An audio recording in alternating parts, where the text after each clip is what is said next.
ಎಲ್ಲರಿಗೂ ನಮಸ್ಕಾರ. Welcome back to my channel sonusspecial. ಸಾಮಾನ್ಯವಾಗಿ ನಾವೆಲ್ಲ ಹೊರಗಡೆ ರೋಡ್ ಸೈಡಲ್ಲಿ ಮಂಚೂರಿಯನ್ ಅಂತೂ ತಿಂದೇ ಇರ್ತೀವಿ. ಅಲ್ಲಿ ನಮಗೆ ಸಿಗೋವಂಥದ್ದು ಕ್ಯಾಬೇಜ್ ಮಂಚೂರಿಯನ್. ಅದೇ ರೀತಿ ಕ್ಯಾಬೇಜ್ ಮಂಚೂರಿಯನ್ನ ನಾವು ಮನೆಯಲ್ಲೇ ಹೇಗೆ ಮಾಡೋದು ಅಂತ ಹೇಳಿ ನೋಡ್ಕೊಳ್ಳೋಣ. ಮೊದಲನೇದಾಗಿ ನಾನಿಲ್ಲಿ ಒಂದು ದೊಡ್ಡ ಗಾತ್ರದ ಕ್ಯಾಬೇಜನ್ನು ಈ ರೀತಿ ತುರಿದ್ಬಿಟ್ಟು ಇಟ್ಕೊಂಡಿದ್ದೀನಿ. ಮಂಚೂರಿಯನ್ ಮಾಡೋದಕ್ಕೆ ನಾವು ಕಟ್ ಮಾಡೋದಕ್ಕಿಂತ ಈ ರೀತಿ ತುರಿದು ಹಾಕೊಂಡ್ರೆ ಉಂಡೆ ಮಾಡಿ ಹಾಕಲಿಕ್ಕೆ ತುಂಬ ಚೆನ್ನಾಗಿ ಬರುತ್ತೆ. ಹಾಗಾಗಿ ಈ ರೀತಿ ತುರಿದ್ಬಿಟ್ಟೆ ಹಾಕೊಳ್ಳಿ. ಇದರೊಳಗಡೆ ನಾನು ಅರ್ಧ ಕಪ್ಪು ಕಾರ್ನ್ಫ್ಲೋರನ್ನು ಸೇರಿಸ್ಕೊಳ್ತಾ ಇದ್ದೀನಿ. ಇವಾಗಂತೂ ಎಲ್ಲ ದೊಡ್ಡ ದೊಡ್ಡ ಪ್ರಾವಿಷನ್ ಸ್ಟೋರು ಅಥವಾ ಸೂಪರ್ ಮಾರ್ಕೆಟಲ್ಲಿ ಕಾರ್ನ್ಫ್ಲೋರ್ ನಿಮಗೆ ಸಿಕ್ಕೇ ಸಿಗುತ್ತೆ. ಅದೇ ಕಪ್ಪಲ್ಲಿ ಅರ್ಧ ಕಪ್ಪು ಮೈದಾ ಹಿಟ್ಟನ್ನು ಸೇರಿಸ್ಕೊಳ್ತಾ ಇದ್ದೀನಿ. ಬೇಕು ಅಂದರೆ ನಾವು ಆಮೇಲೆ ಕನ್ಸಿಸ್ಟೆನ್ಸಿ ನೋಡ್ಕೊಂಡು ಸೇರಿಸ್ಕೊಳ್ಬೋದು. ಇವಾಗ 1 ಟೇಬಲ್ ಸ್ಪೂನು ಅಚ್ಕಾರದ ಪುಡಿನ ಸೇರಿಸ್ಕೊಳ್ತಾ ಇದ್ದೀನಿ. ಹಾಗೆ ರುಚಿಗೆ ತಕ್ಕಷ್ಟು ಉಪ್ಪು, ಜೊತೆಗೆ 1 ಟೇಬಲ್ ಸ್ಪೂನಷ್ಟು ಜಜ್ಜಿ ರೆಡಿ ಮಾಡಿರ್ತಕ್ಕಂಥ ಶುಂಠಿ ಬೆಳ್ಳುಳ್ಳಿ ಪೇಸ್ಟನ್ನು ನಾನು ಇಲ್ಲಿ ಸೇರಿಸ್ಕೊಳ್ತಾ ಇದ್ದೀನಿ. ಫ್ರೆಶ್ ಆಗಿ ಮಾಡ್ಕೊಂಡಿದ್ದೀನಿ. ಇವಾಗ ಇದನ್ನೆಲ್ಲ ಚೆನ್ನಾಗಿ ಮಿಕ್ಸ್ ಮಾಡ್ಕೊಳ್ಳೋಣ. ಇದರೊಳಗಡೆ ನೀರನ್ನು ಸೇರಿಸ್ಕೊಳ್ಳೋ ಅಂಥ ಅವಶ್ಯಕತೆ ಇರೋದಿಲ್ಲ. ಏಕೆಂದರೆ ಕ್ಯಾಬೇಜಲ್ಲೇ ನೀರಿನ ಅಂಶ ಇರೋದ್ರಿಂದ ಮತ್ತೆ ನೀರನ್ನು ಎಕ್ಸ್ಟ್ರಾ ಹಾಕೋದೇನು ಬೇಡ. ಅದರಲ್ಲೇ ನಾವು ಚೆನ್ನಾಗಿ ಮಿಕ್ಸ್ ಮಾಡ್ಕೊಳ್ಬೇಕು. ಇದಕ್ಕೆ ಇನ್ನೊಂದು ಸ್ವಲ್ಪ ಹಿಟ್ಟು ಬೇಕಾಗಿತ್ತು. ಹಾಗಾಗಿ ನಾನಿಲ್ಲಿ 1.5 ಟೇಬಲ್ ಸ್ಪೂನಷ್ಟು ಕಾರ್ನ್ಫ್ಲೋರ್ ಮತ್ತು ಮೈದಾ ಹಿಟ್ಟನ್ನು ಸೇರಿಸ್ಕೊಂಡಿದ್ದೀನಿ. ಹಾಗೆ ಒಂದು ಪಿಂಚಷ್ಟು ಕಲರ್ನ ಸೇರಿಸ್ಕೊಂಡಿದ್ದೀನಿ. ಕಲರ್ ಬಂದು ಆಪ್ಷನಲ್ಲು, ಬೇಡ ಅಂದರೆ ಸ್ಕಿಪ್ ಮಾಡ್ಕೊಳ್ಬೋದು. ಇವಾಗ ಇದನ್ನು ಚೆನ್ನಾಗಿ ಮಿಕ್ಸ್ ಮಾಡ್ಕೊಳ್ಬೇಕು. ಎಲ್ಲ ಮಿಕ್ಸ್ ಆದಮೇಲೆ ನಮಗೆ ಈ ರೀತಿ ಉಂಡೆ ಮಾಡೋ ಅದಕ್ಕೆ ಬರಬೇಕು. ನೋಡಿ, ಹಿಂಗೆ ಬಂದರೆ ಕರೆಕ್ಟಾಗಿರುತ್ತೆ. ನೋಡಿ ಎಷ್ಟು ಚೆನ್ನಾಗಿ ಬರ್ತಾ ಇದೆ ಅಂತೇಳಿ. ಇವಾಗ ರೆಡಿಯಾಗಿದೆ ನಮಗೆ ಗೋಬಿ ಮಂಚೂರಿಯನ್ನ ಕರಿಯೋದಕ್ಕೆ. ಈ ಕಡೆ ಎಣ್ಣೆನ ಬಿಸಿ ಆಗ್ಲಿಕ್ಕೆ ಇಟ್ಟಿದ್ದೀನಿ. ಎಣ್ಣೆ ಕೂಡ ಚೆನ್ನಾಗಿ ಕಾಯ್ದಿದೆ. ಈಗ ಕಾಯ್ದಿರೋ ಅಂಥ ಎಣ್ಣೆಗೆ ನಾವು ರೆಡಿ ಮಾಡಿರ್ತಕ್ಕಂಥ ಕ್ಯಾಬೇಜ್ ಮಿಶ್ರಣನ ಇದರೊಳಗಡೆ ನಮಗೆ ಯಾವ ಸೈಜಲ್ಲಿ ಬೇಕೋ ಗೋಬಿ ಆ ಸೈಜಲ್ಲಿ ಹಾಕ್ತಾ ಹೋಗೋಣ. ನೀವು ಉಂಡೆನ ಫಸ್ಟೇ ಮಾಡಿಟ್ಕೊಂಡು ಒಂದೊಂದೇ ಹಾಕ್ಕೊಳ್ಬೋದು, ಅಥವಾ ನಾನು ಇವಾಗ ತೋರಿಸ್ತಾ ಇದ್ದೀನಲ್ಲ ಈ ರೀತಿ ಬೇಕಾದರೂ ನೀವು ಹಾಕ್ಕೊಳ್ಬೋದು. ಈ ರೀತಿ ಹಾಕೋದ್ರಿಂದ ನಿಮಗೆ ರೋಡ್ ಸೈಡಲ್ಲಿ ಶೇಪೆಲ್ಲ ಯಾವ ರೀತಿ ಬಂದಿರುತ್ತೋ ಅದೇ ರೀತಿ ಇರುತ್ತೆ. ಬೇರೆಯವ್ರಿಗೆ ಕೊಟ್ಟರೆ ಮನೆಯಲ್ಲಿ ಮಾಡಿರೋದು ಅಂತ ನಂಬೋದೇ ಇಲ್ಲ. ಸೇಮ್ ಟೇಸ್ಟು ಸೇಮ್ ಶೇಪಲ್ಲಿರುತ್ತೆ. ಹಾಗಾಗಿ ನಾನು ಅದೇ ರೀತಿ ಹಾಕ್ಕೊಳ್ತಾ ಇದ್ದೀನಿ. ಫಸ್ಟೇ ಉಂಡೆ ಮಾಡಿಟ್ಕೊಂಡು ಹಾಕ್ಕೊಳ್ತಿಲ್ಲ.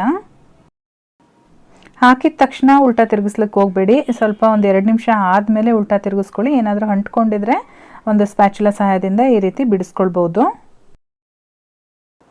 ಒಂದು 2 ನಿಮಿಷ ಆದಮೇಲೆ ಇದನ್ನು ಉಲ್ಟಾ ತಿರುಗಿಸ್ಕೊಂಡು ಎರಡೂ ಸೈಡು ಸಹ ಡೀಪ್ ಫ್ರೈ ಮಾಡ್ಕೊಳ್ಬೇಕು. ಕ್ರಿಸ್ಪಿಯಾಗಿ ಬರೋವರೆಗೂ ನಾವು ಫ್ರೈ ಮಾಡ್ಕೊಳ್ಬೇಕು. ನೀವು ಬೇಕಿದ್ರೆ ಡಬಲ್ ಫ್ರೈ ಮಾಡ್ಕೊಳ್ಬೋದು. ಕ್ರಿಸ್ಪಿಯಾಗಿ ಬರಲಿ ಅಂತ ಹೇಳ್ಬಿಟ್ಟು ಡಬಲ್ ಫ್ರೈ ಮಾಡ್ತಾರೆ.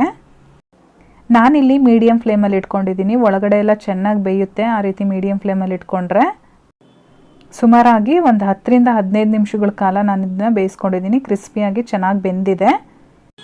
ಇದನ್ನು ತೆಗೆದು ಒಂದು ಟಿಶ್ಯೂ ಪೇಪರ್ ಮೇಲೆ ಅಥವಾ ಪ್ಲೇಟ್ ಮೇಲೆ ಹಾಕ್ಕೊಳ್ಬೇಕು. ಇದೇ ರೀತಿಯಾಗಿ ನೆಕ್ಸ್ಟ್ ಬ್ಯಾಚನ್ನು ಕೂಡ ಸಹ ಬೇಯಿಸ್ಕೊಂಡು ಎತ್ತಿಟ್ಕೊಂಡಿರೋಣ. ಈ ಕಡೆ ಒಂದು ಕಡಾಯಿಗೆ ನಾನಿಲ್ಲಿ ಒಂದು 2 ಟೇಬಲ್ ಸ್ಪೂನ್ ಎಣ್ಣೆನ ಬಿಸಿ ಮಾಡಲಿಕ್ಕೆ ಇಟ್ಟಿದ್ದೀನಿ. ಎಣ್ಣೆ ಬಿಸಿ ಆದಮೇಲೆ ಒಂದು ಬೆಳ್ಳುಳ್ಳಿನ ಈ ರೀತಿ ಸಿಪ್ಪೆ ಎಲ್ಲ ತೆಗೆದು ಚಿಕ್ಕದಾಗಿ ಕಟ್ ಮಾಡಿಕೊಂಡು ಸೇರಿಸ್ಕೊಳ್ತಾ ಇದ್ದೀನಿ. ಬೆಳ್ಳುಳ್ಳಿ ಸ್ವಲ್ಪ ಫ್ರೈ ಆದಮೇಲೆ ನಾನು ಒಂದು ಈರುಳ್ಳಿನ ಕಟ್ ಮಾಡ್ಕೊಂಡು ಸೇರಿಸ್ಕೊಳ್ತಾ ಇದ್ದೀನಿ. ಜೊತೆಗೆ ಕ್ಯಾಪ್ಸಿಕಮನ್ನು ಕೂಡ ಕಟ್ ಮಾಡಿಕೊಂಡು ಸೇರಿಸ್ಕೊಂಡಿದ್ದೀನಿ. ಈರುಳ್ಳಿ ಮತ್ತು ಕ್ಯಾಪ್ಸಿಕಮ್ ಏನಿದೆ ಇದು ಚೆನ್ನಾಗಿ ಫ್ರೈ ಆದಮೇಲೆ ಇದಕ್ಕೆ ಸಾಸ್ಗಳನ್ನ ಸೇರಿಸ್ಕೊಳ್ತಾ ಇದ್ದೀನಿ. ಮೊದಲನೇದಾಗಿ ನಾನು ಗ್ರೀನ್ ಚಿಲ್ಲಿ ಸಾಸ್ನ ಸೇರಿಸ್ಕೊಳ್ತಾ ಇದ್ದೀನಿ.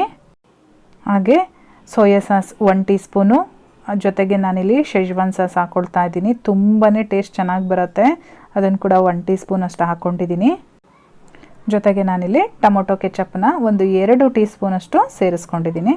ಇವಾಗ ಇದನ್ನೆಲ್ಲ ಚೆನ್ನಾಗಿ ಮಿಕ್ಸ್ ಮಾಡ್ಕೊಳ್ಬೇಕು.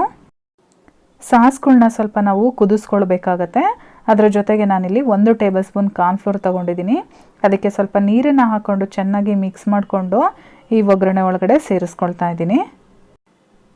ಈ ರೀತಿ ಮಾಡೋದ್ರಿಂದ ನಾವು ಗೋಬಿ ಹಾಕ್ತೀವಲ್ಲ ಅದಕ್ಕೆ ಮಸಾಲೆ ಎಲ್ಲ ಚೆನ್ನಾಗಿ ಹಿಡಿಯುತ್ತೆ. ಜೊತೆಗೆ ಒಗ್ಗರಣೆ ಕನ್ಸಿಸ್ಟೆನ್ಸಿನೂ ಕೂಡ ಕರೆಕ್ಟಾಗಿ ಬರುತ್ತೆ. ನೀವು ನೋಡ್ತಾ ಇರ್ಬೋದು. ಸಾಸ್ ಎಲ್ಲ ತುಂಬ ಗಟ್ಟಿಯಾಗಿದೆ, ಎಲ್ಲ ಗೋಬಿಗೂ ಮಸಾಲೆ ಅಂಟೋದಿಲ್ಲ ಅಂತ ನಿಮ್ಗೇನಾದರೂ ಅನಿಸಿದ್ರೆ ಇದಕ್ಕೆ ಒಂದು ಸ್ವಲ್ಪ ನೀರನ್ನು ಹಾಕ್ಕೊಂಡು ಚೆನ್ನಾಗಿ ಬೇಯಿಸ್ಕೊಳ್ಳಿ. ಈ ರೀತಿ ಸಾಸ್ ಎಲ್ಲ ಚೆನ್ನಾಗಿ ಕುದಿಯೋಕ್ಕೆ ಸ್ಟಾರ್ಟ್ ಮಾಡಿದ್ಮೇಲೆ ನಾವು ಗೋಬಿನ ಫ್ರೈ ಮಾಡಿ ಇಟ್ಕೊಂಡಿದ್ವಲ್ಲ ಅದನ್ನು ಇದರೊಳಗಡೆ ಸೇರಿಸ್ಕೊಂಡು ಮಿಕ್ಸ್ ಮಾಡ್ಕೊಳ್ಬೇಕು. ಎಲ್ಲ ಚೆನ್ನಾಗಿ ಮಿಕ್ಸ್ ಆದಮೇಲೆ ನಾನು ಕೊತ್ತಂಬರಿ ಸೊಪ್ಪನ್ನು ಸೇರಿಸ್ಕೊಳ್ತಾ ಇದ್ದೀನಿ. ನಿಮ್ಮ ಹತ್ರ ಏನಾದರೂ ಸ್ಪ್ರಿಂಗ್ ಆನಿಯನ್ ಇದ್ದರೆ ಅದನ್ನು ಕೂಡ ಸೇರಿಸ್ಕೊಂಡು ತಿನ್ಬೋದು. ತುಂಬಾ ಚೆನ್ನಾಗಿರುತ್ತೆ ಸ್ಪ್ರಿಂಗ್ ಆನಿಯನ್ ಇದ್ದರೆ. ಇವಾಗ ಬಿಸಿ ಬಿಸಿಯಾಗಿರ್ತಕ್ಕಂಥ ಕ್ಯಾಬೇಜ್ ಮಂಚೂರಿಯನ್ ರೆಡಿಯಾಗಿದೆ. ಬಿಸಿ ಬಿಸಿ ಇದ್ದಂಗೆ ಟೊಮೊಟೊ ಕೆಚಪ್ ಜೊತೆನೋ ಅಥವಾ ಚಿಕ್ಕ ಚಿಕ್ಕದಾಗಿ ಕಟ್ ಮಾಡಿರ್ತಕ್ಕಂಥ ಈರುಳ್ಳಿ ಜೊತೆಗೇನೋ ಸರ್ವ್ ಮಾಡಿ ತುಂಬಾ ಚೆನ್ನಾಗಿರುತ್ತೆ. ಇವತ್ತಿನ ಈ ರೆಸಿಪಿ ನಿಮಗೆಲ್ಲ ಇಷ್ಟ ಆಗಿದ್ರೆ ದಯವಿಟ್ಟು ಒಂದು ಲೈಕ್ ಮಾಡಿ, ಹಾಗೆ ಹೊಸಬರಾಗಿದ್ದರೆ ಚಾನಲ್ಗೆ ಸಬ್ಸ್ಕ್ರೈಬ್ ಮಾಡ್ಕೊಳ್ಳಿ. ನಾನು ಮತ್ತೆ ಸಿಗ್ತೀನಿ ಮುಂದಿನ ವಿಡಿಯೋದಲ್ಲಿ. Thank you.